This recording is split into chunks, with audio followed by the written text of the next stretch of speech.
আজি বিশ্ব ঘৰচিৰিকা দিৱস। বিশ্ব ঘৰচিৰিকা দিৱস প্ৰতি বছৰে ২০ মাৰ্চ তাৰিখে ঘৰচিৰিকাৰ সংৰক্ষণৰ গুৰুত্ব সম্পৰ্কে জনসচেতনতা অনাৰ উদ্দেশ্যে পালন কৰা হয়।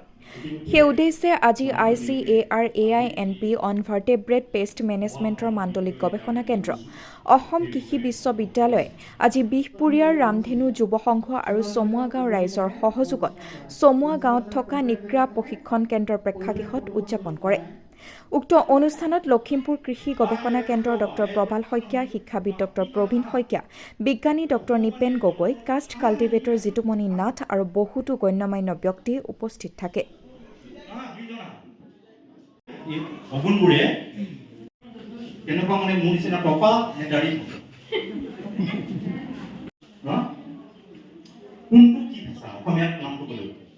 ঘৰচিৰিকা কেন্দ্ৰ কৰি আমাৰ পক্ষীকুল সুৰক্ষা দিয়াটো এটা সজাগতা সৃষ্টি কৰিছে। এই বিষয়টোৱে অনুষ্ঠানটোৱে সেইকাৰণে বহু ভাল লাগিছে আৰু অংশগ্ৰহণ কৰিব পাৰি, অনুষ্ঠানটোত অংশগ্ৰহণ কৰিবলৈ পাৰি মই বহুত আনন্দিত হৈছোঁ।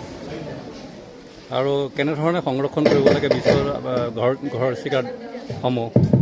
ঘৰচিৰিকাৰ সংৰক্ষণৰ কাৰণে ঘৰচিৰিকাই বিচৰা এটা পৰিৱেশ দিব লাগিব। প্ৰথম কথা সিহঁতৰ বাসস্থান লাগিব। 2 নম্বৰ সিহঁতৰ খাদ্য Present over here, respected Dr. Prabal Saikia sir, respected Dr. Praveen Saikia sir, and all the honorable guests and the lovely audience. My second form nest and give the environment very safely and efficient. Now, due to the increasing nature of human behavior that the pollution is rising on, these birds are kept on decreasing in our day-to-day lives.